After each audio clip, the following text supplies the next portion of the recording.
The year was 2347, and humanity had finally reached the stars.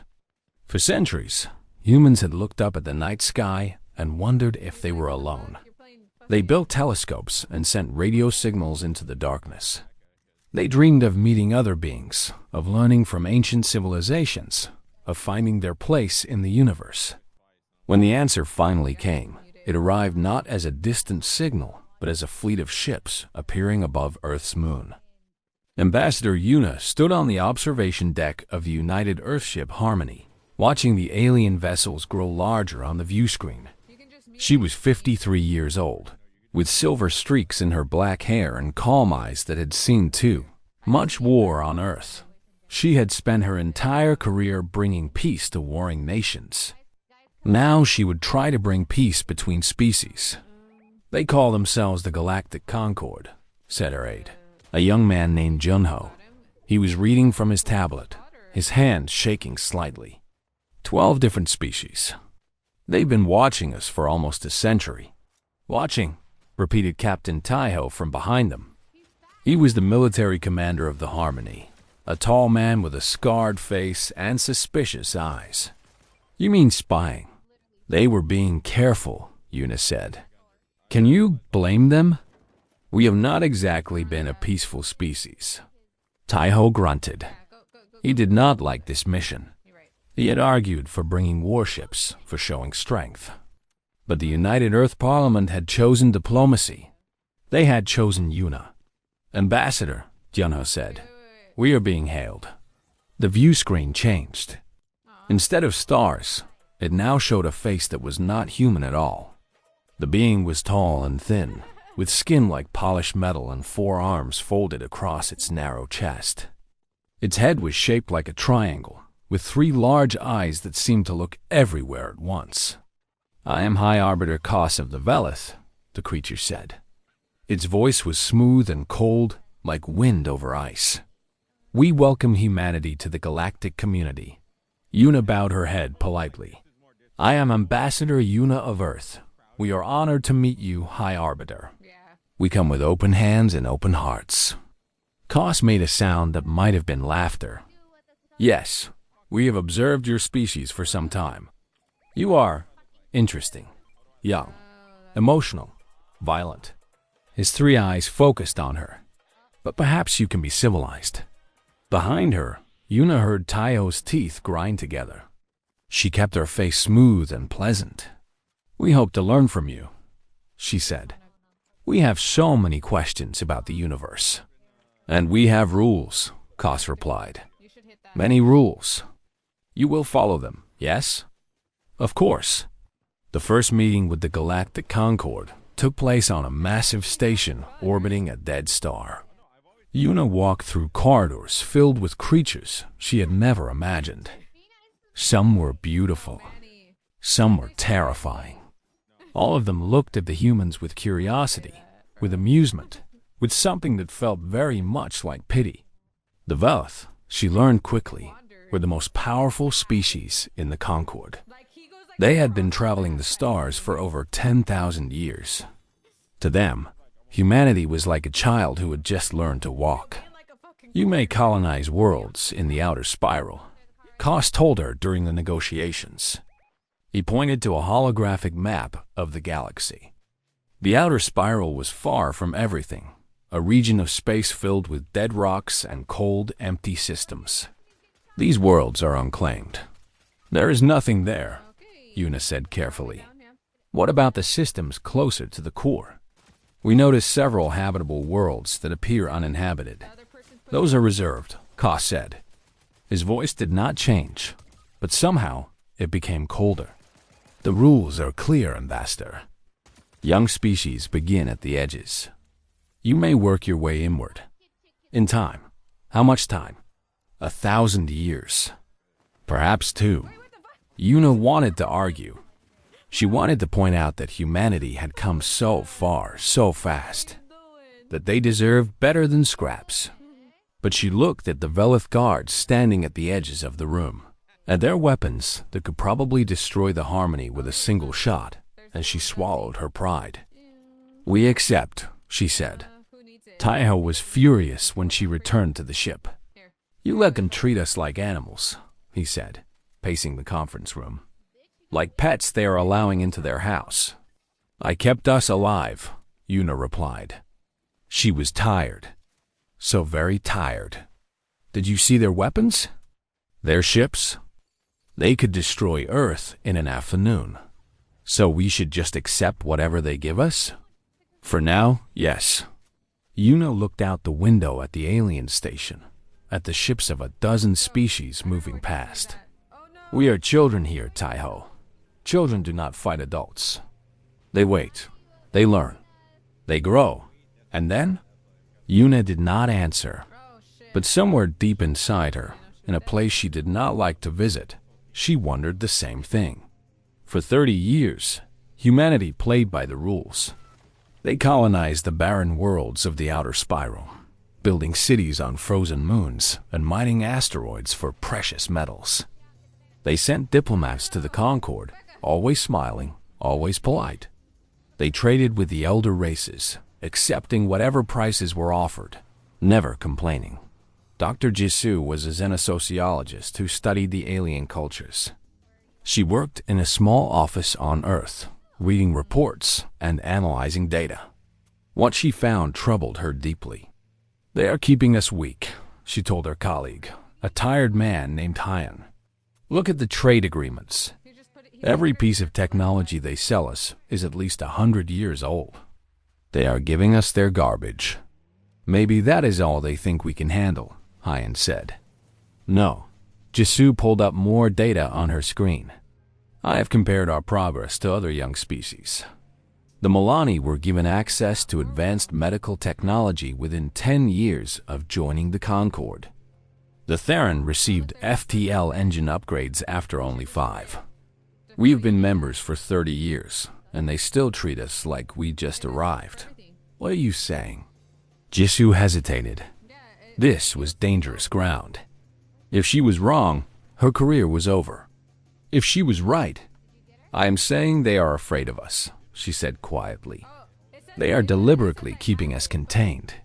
On the colony of New Bizen, a young lieutenant named Minho was learning the same lesson in a different way. He stood at attention while Velith soldiers searched his quarters.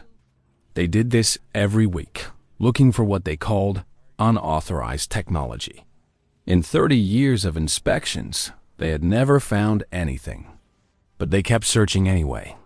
"This is humiliating," whispered his friend Yoonji after the aliens left. She was a pilot, fierce and proud, and she hated the inspections even more than Minho did. "It is the rules," Minho said, but his hands were clenched into fists at his sides. "Bad rules. Yes." He looked out the window at the Velith patrol ship hovering over the colony, watching them like a hawk watches mice. "But what can we do? We are small. They are powerful. We must be patient." "Patient," Yoonji repeated. The word tasted bitter in her mouth. "We've been patient for 30 years, Minho. How much longer?" He did not have an answer. None of them did. But the answer was coming. It would arrive in fire and blood and the screams of 3 million innocent people. And after that, nothing would ever be the same. Hawan was the most beautiful world humanity had ever claimed. When the first colonists arrived 30 years ago, they found nothing but gray rock and thin, poisonous air. The Velith had lost when humans chose this place. It was worthless, they said. Dead. But they did not understand what humans could do when they worked together. Governor Suman stood on her balcony and looked out at what her people had built. Green fields stretched to the horizon, filled with wheat and rice and vegetables from a dozen Earth nations. Forests of oak and cherry trees covered the hills. Rivers flowed through valleys that had once been dry canyons. 3 million people lived here now, in cities with names like New Seoul and Horizon Bay. They had turned a dead rock into a garden. And Suman was proud of every single leaf. Her aide, a nervous young man named Do-won, walked onto the balcony with a tablet in his hands. His face was pale. Governor, we have received a message from the Concorde. Suman took the tablet and read. The words did not make sense at first. She read them again. Then a third time. This cannot be right, she said. I checked with 3 different sources, Dowan replied. It is official. The message was from High Arbiter Koss himself. It stated that Hewan's terraforming had violated Concorde environmental protocols. Something about destabilizing regional biodiversity systems. Suman did not understand the technical terms, but she understood the order at the end very clearly. All humans must evacuate Hewan within 30 days. The planet would be returned to its original state. 30 days, Suman said. Her voice was calm, but her hands were shaking. We have 3 million people here. 30 days is not enough time to move 300 people, let alone 3 million. I know. Governor, they know it too. Suman looked out at her city, at the children playing in the park below, at the farmers working in the distant fields. They are not asking us to leave. They are asking us to die. She contacted Earth immediately. The United Earth Parliament met in emergency session. Ambassador Yuna, now 73 years old and tired of a lifetime of Boeing, argued passionately for negotiation. We must ask for more time, she said. The Velith are harsh, but they are not monsters. If we explain the situation, they will understand. Will they? Admiral Dowan asked. He was a hard man who had served in space for 40 years. They have never shown us understanding before. Why would they start now? Because this is different. This is 3 million lives. The Parliament voted to send a petition to the Concorde, requesting a 1-year extension on the evacuation order. The petition was polite. It was respectful. It followed every rule and protocol exactly. The response came 2 days later. 1 word. Denied. On Hewan, panic was beginning to spread. Governor Suman called a meeting of the Colonial Assembly. They gathered in the Great Hall of New Seoul, representatives from every city and settlement on the planet. Some were angry. Some were scared. Some had already started packing their few possessions, preparing for a journey to nowhere. We cannot leave, said a farmer named Minsu. He was old, with dirt under his fingernails and sun on his face. I have spent my whole life building my farm. My children were born here. My wife is buried here. Where would we even go? The outer colonies might take some of us, said another representative. But not 3 million. There is not enough room. Then we stay and fight, said Yunji. She had transferred to Hewan 5 years ago and had grown to love this world. We have weapons. We have ships. We can defend ourselves. Against the Velith? Admiral Dowan shook his head sadly. Their smallest patrol fleet could destroy everything we have. Fighting would only make things worse. How could things possibly be worse? No one had an answer. Governor Suman stood up. The room fell silent. We will not abandon our home, she said. Her voice was steady, even though her heart was breaking. And we will not start a war we cannot win. We will stay, and we will continue to petition for more time. The galaxy is watching. Even the Velith will not commit murder in front of everyone. She was wrong. On the 31st day, Captain Hana was commanding the small orbital defense station above Hewan.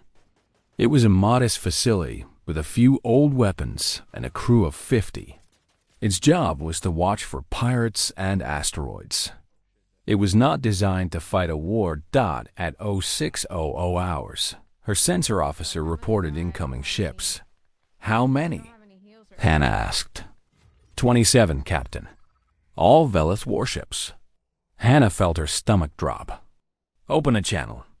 Ask them their intentions. The channel opened. Hannah spoke slowly and clearly, just as she had been trained. Velith Fleet, this is Captain Hana of Hewan Defense Station. Please state your purpose. For a long moment, There was no response. Then the view screen lit up with the face of a Velith commander. His 3 eyes were cold and empty. "The evacuation period has ended," he said. "You were warned. We need more time. Please. We are still trying to organize transport. The evacuation period has ended," the commander repeated. "You did not comply. There will be consequences." The channel closed. Hana stared at the screen, trying to understand. Then the first plasma beams lanced down from the Velith fleet, and understanding became impossible. The orbital station shook as weapons fire struck it. Alarms screamed. Hana grabbed the comm system. "All channels. Ceasefire.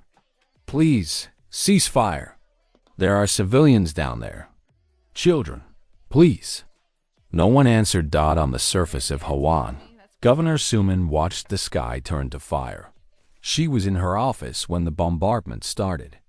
At first, she thought it was thunder. Then the windows exploded inward, and she was thrown across the room. When she got up, half her city was burning. "Get to the shelters." She screamed at her staff. "Everyone, get to the shelters." But there were not enough shelters. There had never been enough shelters, because no one had ever imagined they would need them. This was supposed to be a garden, a paradise, a place where children could grow up without knowing war. Suman ran through the streets, helping people, carrying children, doing everything she could. Around her, buildings collapsed. People screamed. The beautiful green fields were turning to Ashdod. She found old Minsu kneeling in the ruins of his farmhouse, holding the photograph of his wife. "Come with me," Suman said. "We have to get underground. What is the point?" Minsu asked. His voice was empty. "They have taken everything. What is left? You are left. Please, come with me." But before he could stand, another beam struck nearby, and the world turned white. The bombardment lasted 6 hours. When it ended, Hawan was glass. The forests were gone. The cities were craters. The fields were charred wasteland. 3 million people, who had wanted only to build a home among the stars, were dead. Governor Suman was among them. So was old Minsu and Admiral Dohwan and the children who had played in the park, and the farmers who had worked the fields. All gone. All silent. In orbit, Captain Hana floated in the wreckage of her station. She was the only survivor. Her suit had 3 hours of oxygen left, and she had no rescue coming. But she had managed to keep one system running, the communication array. With shaking hands, she recorded everything. The attack. The refusal to accept surrender. The murder of 3 million innocent people. She sent the recording to Earth, to every colony, to every ship in human space. Then she closed her eyes and waited to die. On Earth. The recording arrived at the United Earth Parliament at 0347 hours. By 0400, every leader in human space had seen it. By 0500, the people had seen it too. The reaction was unlike anything in human history. There was no panic. There was no chaos. There was only a cold, terrible silence as billions of people watched their brothers and sisters burn. And then, 3 days later, the Parliament released a message. It was broadcast on every frequency, in every language known to the galaxy. It was short. It was simple. It came from a species that had spent 30 years smiling and bowing and being polite. We are done being polite. In the halls of the Concorde, High Arbiter Koss heard the message and laughed. He would not be laughing for long. After the massacre at Hawan, the elder races waited for the small, young species to send angry letters and desperate pleas. They expected crying diplomats and hopeless protests. Perhaps, some thought, the humans would attempt a foolish military attack that could be easily crushed. That would give the Concorde an excuse to finish what the Velith had started. None of that happened. Instead, humanity went silent. Every human ship returned to human space. Every diplomat came home. The colonies along the outer spiral sealed their borders and went dark. Trade stopped completely. Communication channels closed. For the first time in 30 years, there were no human voices in the galactic network. The Concorde sent observer ships to investigate. They found automated defense platforms at every entrance to human space, floating silently in the void. The platforms did not attack, but they tracked every ship that came close. And they broadcast a single message, repeating forever: human space is closed. Approach at your own risk. High Arbiter Koss was not worried. They are grieving, he told the Concorde Assembly. Young species are emotional. They need time to accept what has happened. In a few months, they will return. They will beg for forgiveness. They will be more obedient than ever. Are you certain? Asked Elder Voss of the Theron. The Theron were an ancient species, older even than the Velith. They had seen many young races rise and fall. Humans are unusual. Unusual how? Koss asked. They adapt quickly. They learn quickly. And they hold grudges longer than most. Koss waved a four-fingered hand dismissively. They are weak. They have no advanced technology. Their ships are slow, and their weapons are pathetic. What can they possibly do? Inside the sealed borders of human space, the answer to that question was taking shape. General Kyung stood in the command center of Luna Base, looking at a wall covered with plans and charts and diagrams. He was 61 years old, with gray hair and a face like carved stone. 3 months ago, he had retired from the military. Then the massacre happened, and his son stationed on Hwan as a young engineer died in the bombardment. Now Kyung was back in uniform, and he had a new title, Supreme Commander of the United Earth Defense Force. "Show me what we have," he said. Colonel Yeri stepped forward. She was young, only 35, but she had the coldest eyes Kyung had ever seen. She had lost her entire family on Hwan: parents, brothers, nieces, and nephews. 16 people, gone in 6 hours. "We have divided our efforts into 3 programs," Yeri said, activating a holographic display. Project Iron is weapons development. Project Ghost is intelligence and cyber warfare. Project Phoenix is fleet construction. And our timeline? 6 months. Kyung raised an eyebrow. The Velith took 100 years to build their fleet. The Velith were not in a hurry. Yeri's voice was flat. "We are." In the weapons laboratories, beneath the mountains of Old Korea, Dr. Jisoo was leading the most important project of her life. She stood in front of a captured Velith plasma rifle, the same type of weapon that had burned Hwan. For 30 years, humans had been told that this technology was too advanced for them to understand. For 30 years, they have believed it. "It is actually quite simple," Jisoo said to her team. "Look at the power core." They deliberately made it inefficient. "If we restructure the energy flow here and here, we can double the output. Why would they make it inefficient?" Asked her assistant, a brilliant young man named Sung-ho. "Because they wanted to sell us garbage."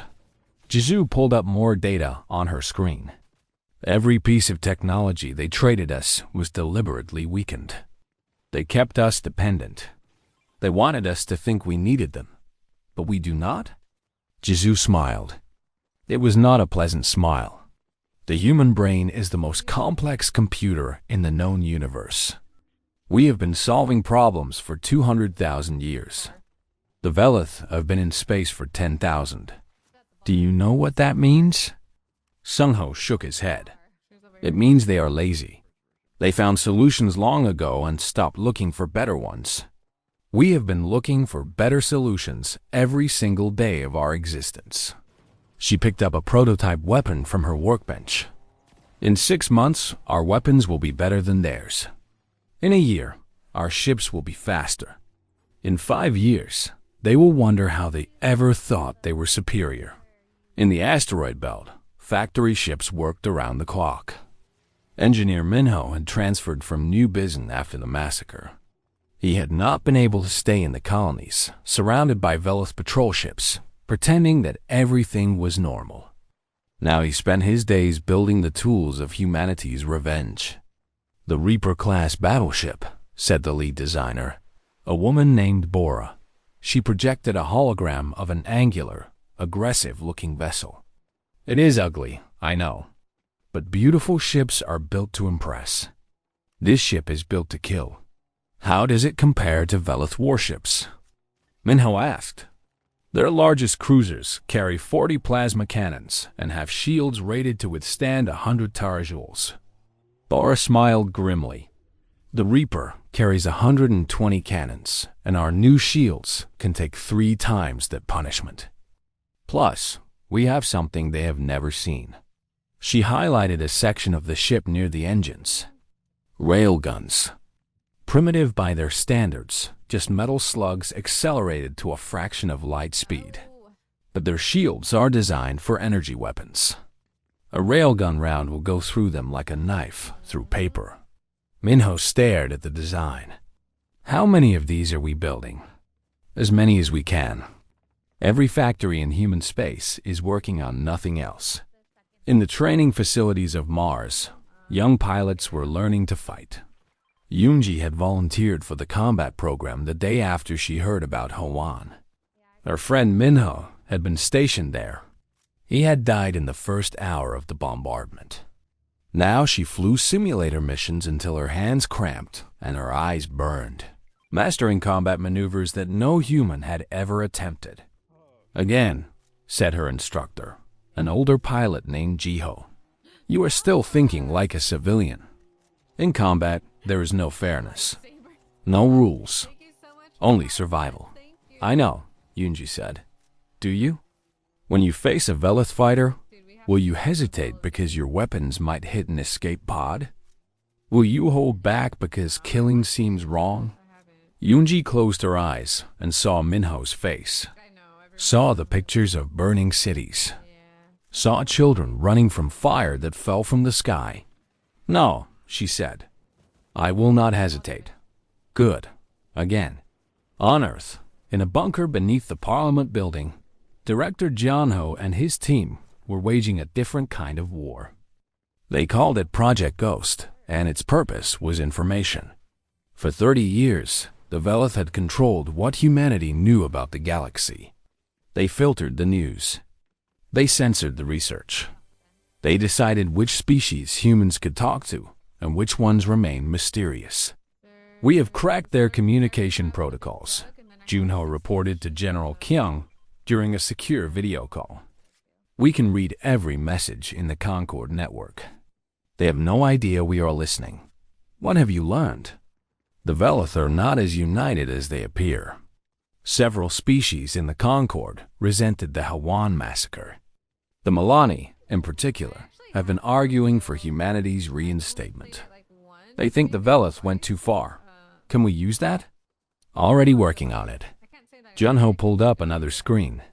We are also identifying every Velith military installation in the outer territories. Weapons depots, patrol routes, fleet positions. When we are ready to move, we will know exactly where to hit them. Kyung nodded slowly. And the Velith? What do they know about us? Nothing. Junho allowed himself a small smile. They think we are sitting in the dark, crying. They have not even increased their patrols. They are completely unprepared for what is coming. 6 months passed. In the command center of Luna Base, General Kyung stood before a view screen showing 200 warships. They were ugly and angular, bristling with weapons, crewed by men and women who had trained in secret and sworn oaths of vengeance. Behind them floated thousands of support vessels, cargo ships, medical frigates, everything an army needed to wage a long war. The pilots and soldiers and engineers had gathered in their ships, waiting for his words. Many of them had lost someone at Hwan. All of them were ready to fight. Kyung thought about his son, about Governor Suman. About Captain Hana, who had died alone in the wreckage of her station, sending her final message to a home she would never see again. For 30 years, he said, his voice carrying to every ship, we tried to be good. We followed their rules. We accepted their cruelty. We smiled while they treated us like insects. He paused. They thought our patience was weakness. They thought our kindness was fear. They were wrong. He looked at the fleet, at the product of 6 months of grief and rage and determination. Today, we teach them what humanity becomes when you take everything from us. Today, we remind the galaxy why our ancestors survived ice ages and plagues and wars that nearly destroyed our world. We are not insects. We are not pets. We are human beings. And we have come to collect what is owed. The fleet jumped to faster than light speed, leaving human space for the first time in 6 months. The hunt had begun. It was the size of a small moon, bristling with weapons and shields that had never been tested in real combat. Why would they be tested? No one in the galaxy was foolish enough to attack Velith territory. The station's commander, a board officer named Threk, spent most of his days reviewing patrol reports and dreaming of retirement. He was reading one such report when his sensor officer made a strange sound, something between a gasp and a scream. Commander. Multiple contacts emerging from FTL, right on top of us. Threk looked at the sensor display and felt his heart stop. 20 human warships hung in space less than 1,000 kilometers away. They had appeared without warning, without any of the usual FTL signatures that Velis sensors were designed to detect. They were simply there. Before Threk could give any orders, the human ships opened fire. The first volley of railgun rounds punched through the station's shields, like they were made of paper. Threk had never seen anything like it. Velith's shields were supposed to be impenetrable. That was what everyone believed. That was what he had been taught. Then the plasma cannons fired, and sections of his station began to explode. Return fire, Threk screamed. Launch fighters. Send a distress signal. His crew tried to obey, but everything was happening too fast. The human ships moved differently than any vessel Threk had ever seen. They were quick and unpredictable, changing direction in ways that should have been impossible. By the time his gunners had locked onto a target, it was already somewhere else. The battle lasted 47 minutes. When it was over, Keth Prime Station was a burning ruin. Threk floated in an escape pod with a handful of crew members who had managed to evacuate, watching in disbelief as human ships moved through the wreckage. Then a human voice came over the communication system. It was female, cold and clear. This is Commander G1 of the United Earth Defense Force. Attention all Velith survivors. You have 10 minutes to evacuate to your escape pods. After that, we destroy what remains of this station. Do not test our patience. Threk wanted to respond. He wanted to threaten, to demand, to curse. But he had just watched his entire station, a fortress that had stood for 3,000 years, fall in less than an hour. What could he possibly say? The humans kept their word. At the 9-minute mark, after every escape pod had launched, the Reaper-class battleship fired one final volley. Keth Prime Station exploded into a million pieces as Threk drifted away in his pod, waiting for rescue that might never come. He finally understood something. The humans were not just angry. They were not fighting out of emotion or desperation. They were delivering a message across the outer territories. That message was being delivered again and again. Lieutenant Minho was part of the assault on the Velith Weapons Depot at Harn 6. His ship, a destroyer called the Burning Sky, dropped out of FTL alongside 15 others. The depot was supposed to be heavily defended. It was not defended enough. First Squadron, target the shield generators. Captain Bora ordered from the command ship. Second Squadron suppression fire on their hangars. Do not let them launch reinforcements. Minho's hands moved across his console, directing weapons fire with precision. He had trained for this moment every day for 6 months. Every simulation, every drill, every sleepless night, all of it came down to this. The depot shields flickered and died.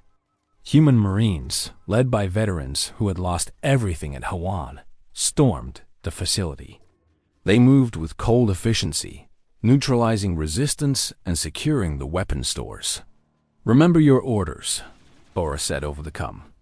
"No civilians. No torture. No revenge killings. We are not like them." And they were not. When the battle ended, the surviving Velith soldiers were given medical treatment and placed in a secure hold. They would be released once the operation was complete. The humans took the weapons they needed and destroyed the rest. Minho watched the depot burn from the observation deck of the burning sky. He thought about his friend Minho, about all the people he had, known on Hawan who would never see another. "Sunrise, this is for you," he whispered Dot in the Concord assembly chamber. Chaos reigned high. Arbiter Koss stood at the central podium, trying to maintain control. Reports were flooding in from across Velith territory. Stations destroyed. Patrols wiped out. Weapons depots captured or burned. In 3 weeks, humanity had done more damage to the Velith military than any force in recorded history. "We must form a combined fleet," Koss demanded. "All Concord species must contribute forces to stop this human aggression." Elder Voss of the Theron rose slowly. He was ancient, his body bent with age, but his eyes were sharp. "Aggression?" He repeated. "High Arbiter, your forces killed 3 million human civilians. Did you expect them to thank you? They violated Concord protocols. They planted trees." Voss's voice was flat. "They grew food. They built homes. And for this crime, you burned their children alive." He shook his head. "The Theron will not join your war. We will not defend what the Velith have done." The Milani ambassador, a graceful aquatic being named Desta, spoke next. "The Milani agree with Elder Voss. We warned you that the Hawan action was excessive. You did not listen. Now you face the consequences. You are cowards." Koss shouted. "When the humans are finished with us, they will come for you." "Will they?" Desta's large eyes blinked slowly. "We have noticed something interesting, High Arbiter. The humans have attacked only Velith targets. They have not touched Milani ships or Theron stations. They seem remarkably precise in their revenge." Koss had no response to that Dot captain. Taiho had waited 30 years for this moment. He stood on the bridge of the UEDF flagship Vengeance, watching the Velith homeworld grow larger on the view screen. Around him, 12 Reaper-class battleships held formation, their weapons ready. This was the largest human fleet ever assembled, and it had come to the heart of Velith civilization. "Sir, the outer defense ring is powering up weapons," his tactical officer reported. "Let them?" Taiho had studied the defenses for months. He knew exactly how to break them. The battle began at 1400 hours. It ended at 1700. The Velith defense ring, built over thousands of years and defended by their most elite forces, fell in 3 hours. Human ships moved through the wreckage, taking positions around the homeworld. Billions of Velith looked up at the sky and saw death hanging above them. But the death did not come. Instead, Captain Taiho broadcast a message that every being on the planet could hear. "People of the Velith homeworld, I am Captain Taiho of the United Earth Defense Force. 33 years ago, I commanded the military escort for humanity's first diplomatic mission to your people. I argued for showing strength. My superiors chose to show friendship instead. We came to you with open hands, and you spat in our faces for 30 years. He paused, letting the words sink in. 3 million of my people died at Hawan. Children, teachers, farmers, dreamers. Your leaders ordered their deaths because they planted trees without permission. Do you understand what that means? You killed 3 million people over flowers and grass. On the view screen, Taiho could see Velith City's massive structures filled with millions of civilians. One order from him, and they would all burn. Justice would be served. An eye for an eye. 3 million for 3 million. He did not give that order. We could destroy your world right now, he said. We have the power. We have the will. It would take us less than 6 hours to turn your planet into glass, just like you did to Hawan. But we will not do that. He could feel the surprise radiating from the planet below. They had expected fire and death. They did not understand mercy. We are not like you, Taiho continued.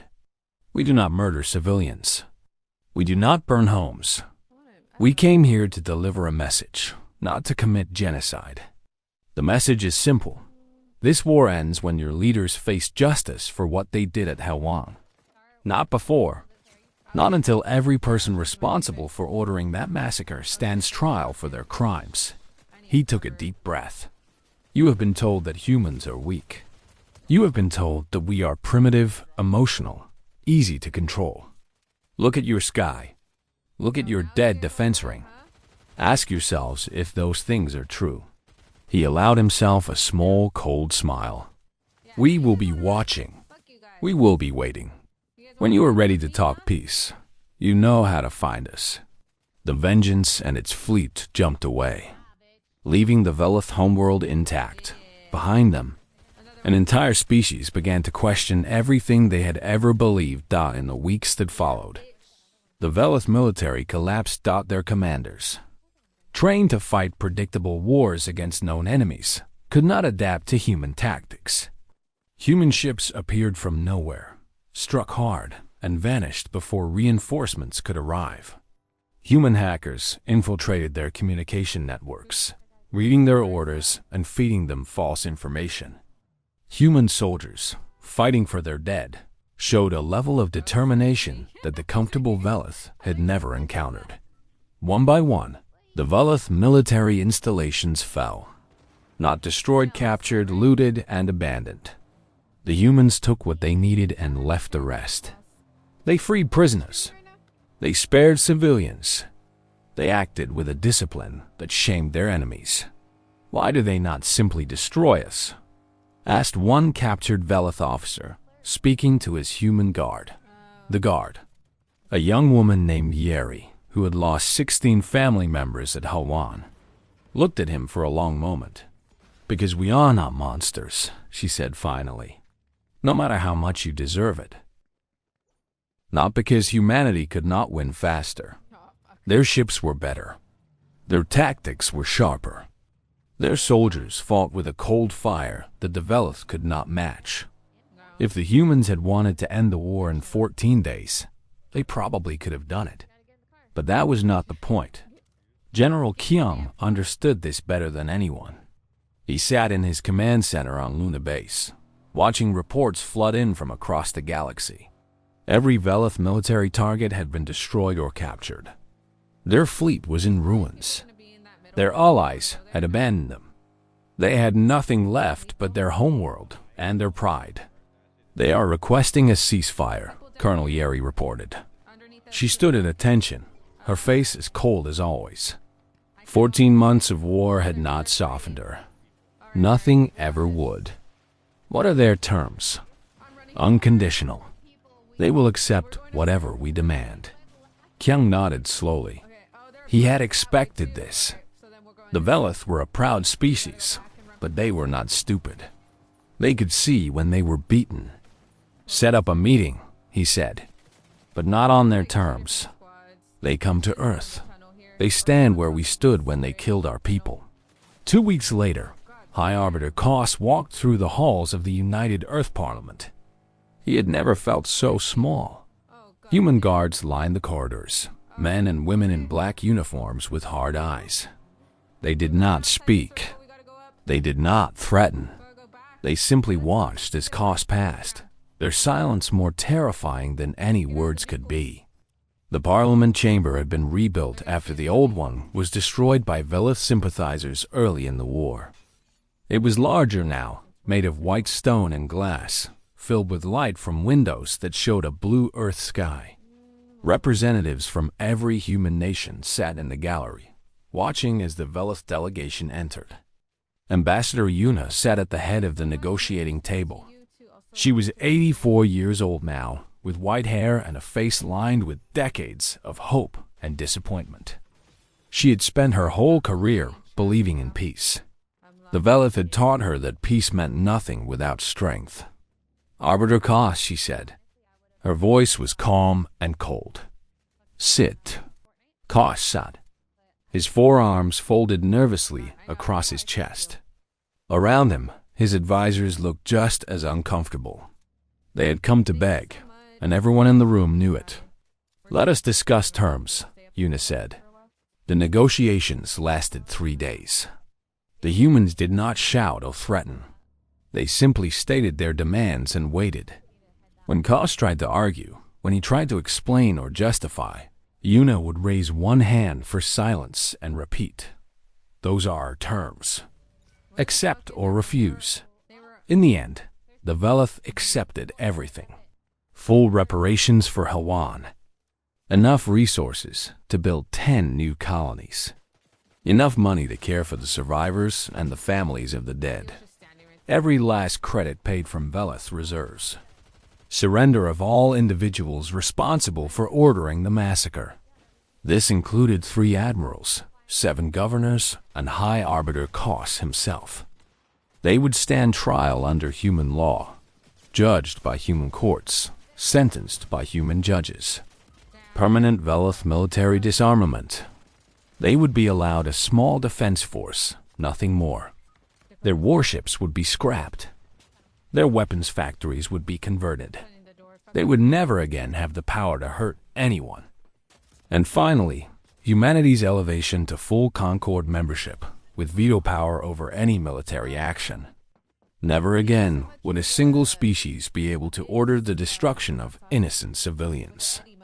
Never again would might make right in the galactic concord. Kos signed with trembling hands. His 3 eyes would not meet Una's. When the ceremony was over, when the documents were filed and the representatives had dispersed, Kos paused at the door of the chamber. He turned back to look at Una, still sitting at the head of the table. "You could have destroyed us," he said quietly. "Your weapons are better than ours. Your soldiers are more determined. You could have burned our world the way we burned Hawan. Why did you not do it?" Una looked at him for a long moment. She thought about Hawan, about Governor Suman and Captain Hana, and all the children who had died in the fire, about the rage that still burned in her heart, even after all these months. "Because we are not monsters," she said. "We never were. We just wanted to live in peace with you. We wanted to share our art and our music and our dreams. We wanted to be friends." Her eyes hardened. "You taught us that peace requires strength. We learned that lesson. Now the galaxy will learn what humanity really is. Not victims, not conquerors. Something you never expected us to be. What is that?" Una almost smiled. "Survivors. We have survived ice ages and plagues. We have survived wars that killed millions of our own people. We survived our own stupidity and greed. And now we have survived you." She stood and walked toward him, stopping just a few feet away. "Remember that, Arbiter. When you sit in your cell, waiting for your trial, remember that you threw everything you had at us, and we are still standing. We will always be standing." Kos had no words. He turned and left, his guards close behind. He would spend the rest of his life in a human prison, a monument to the arrogance of those who thought strength was the same as wisdom. 100 years passed. The galaxy changed in ways that no one could have predicted. Humanity spread across the stars, building colonies on 1,000 worlds. They traded with species who had once looked down on them. They made alliances with races who had once called them primitive. They became one of the most influential powers in the Concord. But they never forgot HFY. The memorial was the largest structure in human space. It sat on the surface of the restored world, a massive wall of black granite that rose toward the sky. 3 million names were carved into that wall. 3 million people who had died simply because they wanted to build a home. At the center of the memorial stood a statue of a woman holding a child, both of them looking up at the stars. The inscription at the base was simple. They thought our kindness was weakness. They were wrong. Ambassador Taiho visited every year on the anniversary. He was the grandson of the old captain, the one who had argued for military escorts so long ago. Now he was humanity's voice on the Galactic Council, a position of power that his grandfather could never have imagined. He walked along the wall, reading names. Some of them he recognized from history books. Governor Suman, Admiral Doan, Old Minsu the farmer. Others were anonymous, ordinary people who had simply wanted to live ordinary lives. Behind him, his Ada young woman named Jisoo, named after the scientist who had first discovered the Ruthless deception, waited patiently. Sir, the memorial ceremony is about to begin. Taiho nodded but did not turn. Do you know what day it is, Jisoo? The anniversary of the HFY massacre, sir. Yes, but it is also something else. He finally turned to face her. 100 years ago today, my great-grandfather argued that humanity should show strength to the Velith. He was overruled. Ambassador Yuna chose diplomacy instead. He smiled sadly. She was not wrong to try peace. She was wrong to think peace was possible with people who saw our kindness as weakness. What should we learn from that, sir? Taiho looked back at the wall of names. We should learn to offer friendship to everyone. But we should also learn to recognize when friendship is being refused. He placed his hand on the cold granite, feeling the carved letters beneath his fingers. The galaxy respects us now. Not because we are the most powerful species. There are others who could challenge us. They respect us because we showed strength and restraint. We could have become monsters. We chose not to. That choice is what makes us human. The memorial ceremony was simple and dignified. Representatives from a dozen species attended, including the new Velith ambassador, a young one who had been born after the war, who had grown up learning about his species' crimes in school. He laid flowers at the base of the statue and bowed his head in genuine shame. After the ceremony, Taiho walked through the gardens that surrounded the memorial. They had been planted with flowers from earth cherry, blossoms and roses and chrysanthemums mixed with plants from HFY itself, species that had been preserved in seed banks before the massacre. He stopped at a bench and sat down, looking up at the sky. This world had been dead rock once. Now it was alive again, green and beautiful, a testament to what humanity could build when they put their minds to it. His communicator beeped. A message from the Galactic Council. Some crisis that needed his attention. There was always something. He stood and brushed off his uniform. The work of maintaining peace never ended. But that was okay. Humanity had learned that lesson 100 years ago.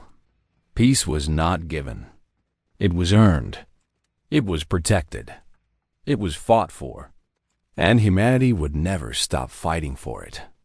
As he walked toward his shuttle, Taiho passed a group of children on a school trip. They were gathered around a guide, listening to the story of HFY. Their faces were serious, their eyes wide with wonder and horror. One child, a girl no older than 8, raised her hand. What happened to the humans who survived? She asked. The guide smiled. They built new homes. They raised new families.